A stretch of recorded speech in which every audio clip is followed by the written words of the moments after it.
బాప్తిస్మం తీసుకున్నావు, దేవుని బిడ్డవు అని చెప్పుకుంటున్నావు. మరి ఇంకా ఆ లోకపు స్నేహాలు ఎందుకు వదలలేకపోతున్నావు? వాళ్లతో ఉంటే ప్రార్థన గుర్తొస్తుందా, లేక లోకపు అలవాట్లు గుర్తొస్తున్నాయా? దేవుని కంటే నీకు ఆ స్నేహితులు ఎక్కువైపోయారా? లోకపు మనుషుల మెప్పు కోసం, వాళ్ల గ్రూపులో నువ్వు ఉండటం కోసం నీ సాక్ష్యాన్ని పాడు చేసుకుంటున్నావు. వాళ్లు చేసే వెటకారపు మాటల్లో, వాళ్లు వెళ్లే పాపపు మార్గాల్లో నువ్వు కూడా భాగస్వామి అవుతున్నావు. నిన్ను పరలోకం వైపు నడిపించే స్నేహం కావాలా, లేక నరకం వైపు నెట్టేసే సావాసం కావాలా? నీ ప్రాణ స్నేహితుడు యేసు అని చెప్పి ఆయన్ని అవమానిస్తున్నావు కదా.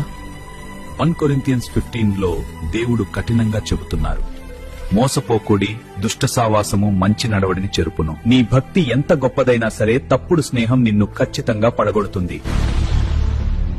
ఈ రోజైనా నీ చుట్టూ ఉన్న మనుషులని చూసుకో. నిన్ను దేవునికి దూరం చేసే ఆ స్నేహానికి